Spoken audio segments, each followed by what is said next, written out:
better find Pud and Ginger before we move on. Pud, how you doing, Ginger? Fine. All clean? It's all cleaned off. Yeah?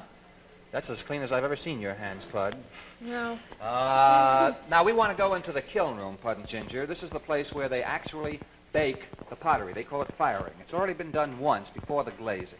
Now we're going to see the final firing. So let's go on inside there. Okay.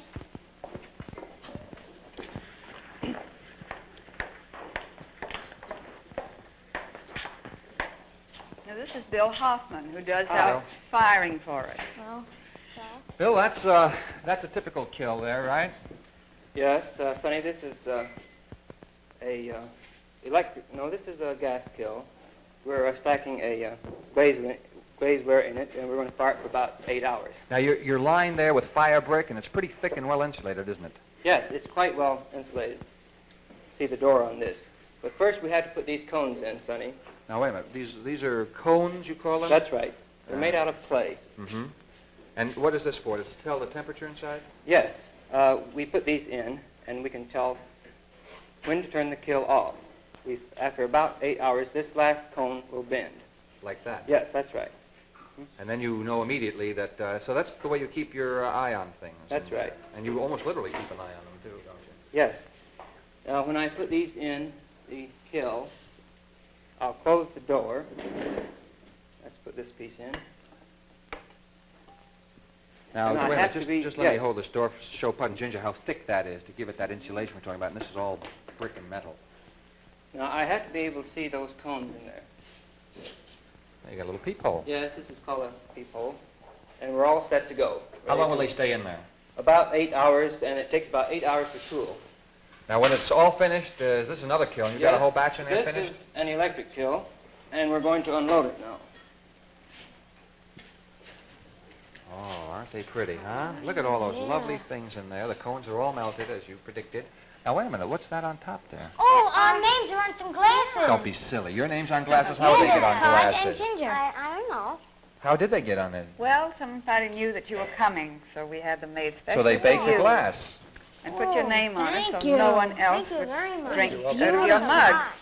Very You good. think you can drink a lot of milk out of that? So you see Yes. what nice things you can make with clay. And look at all these other things coming out of here. You have cookie jars and vases and pitchers. That's why clay has always been one of the favorite things that mankind has used. First of all, it's always available wherever you are, almost readily available. And it's easy to work. And down through the ages, mankind has found it so useful for so many things. And so it's as old as the history of mankind, I suppose, clay. Now, you have another kiln over there. What do you use that for, that third one? That one has sculpture in it. Oh, like the one that we saw being made. Yes. And you cook it in there, hmm? There's a big head in there. Isn't that big? That's a big kiln. That's for firing the sculpture. They don't get glazed usually. No, because the glaze usually detracts from the fine modeling on the...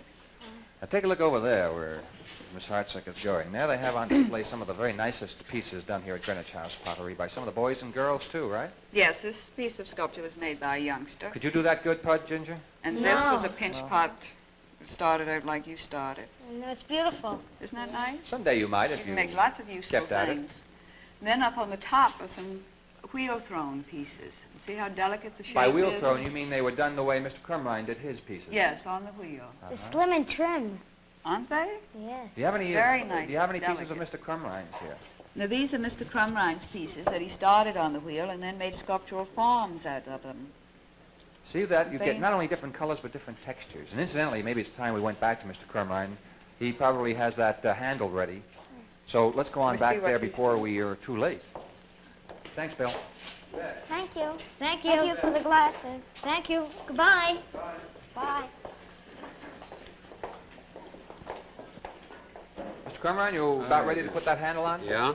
Good. Just about finished the pot. As soon as I put this on, it'll be ready to dry and then fired.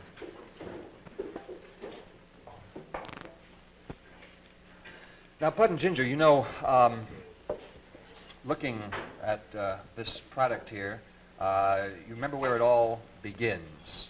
It all starts back with that piece of earth that's known as clay, a special kind of earth. And even that's not ready to use when it comes in. It's got to be wedged. Remember how they slammed that around and got rid of the air bubbles? Then it's got to be thrown on the center of the potter's wheel. And you remember how difficult that is. I think we Yeah. both vouch for that now, right?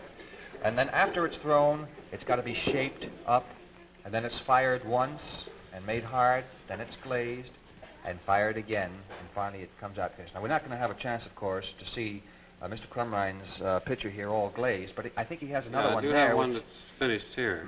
You can see it's got quite a hard semi-shine surface, and it's already decorated and everything. The handle's on, finished piece. Mr. Crumrine, how long did it take you to get to being able to do this? Oh, if you throw every day for 6 months to a year, you can get quite proficient on the wheel. Really? Well, It doesn't take as long as most people think. It's like any skill, just a lot of practice. And a lot of fun. Yeah.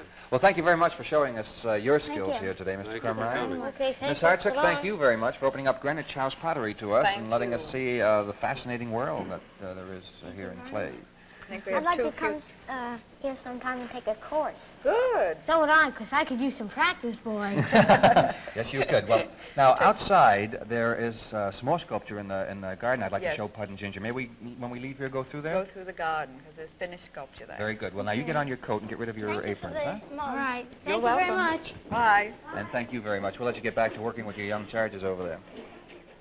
Before I leave with Pud and Ginger, I'd like to remind you that on next week, on Sunday, we'll be back, and this time we're going to take a trip that we've been talking about for some weeks now to the Little Orchestra Society of New York, to a very special rehearsal.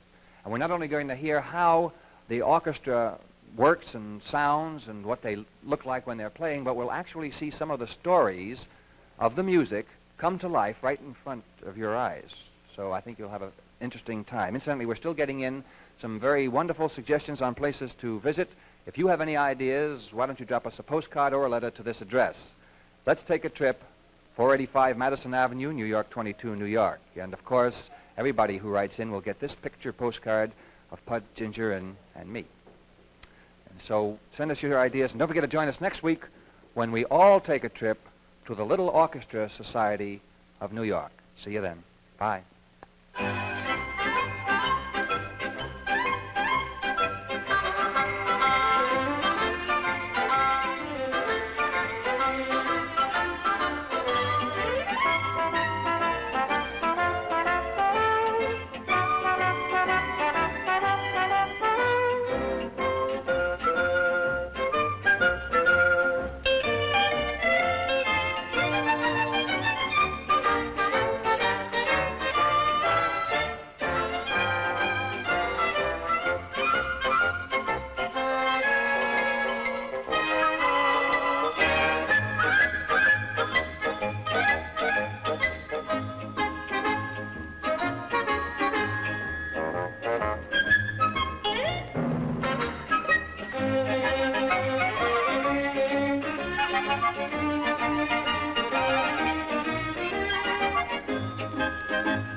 This evening, Lassie proves anew the old saying, a dog is a man's best friend. She stands steadfastly by her master, Jeff Miller, as he brings a fallen bird into the house. But even Lassie's temper is tested when the bird, well again, describes or decides not to leave. It's another amusing chapter in the life of Lassie and the Miller family this evening on CBS television. We don't know where a kangaroo rates as a house pet, but we do know Captain Kangaroo rates aces high with his legion of small fans Monday through Saturday mornings. Tomorrow, the treasure house resounds with martial music when Captain Kangaroo salutes the man who wrote so much of it, John Philip Sousa. And still on the subject of animals, let's look in later today on most of the same stations on the home life of the penguin. Our program is called Adventure, and it lays bare the secrets of these rare birds, proving that the penguin has some highly human habits.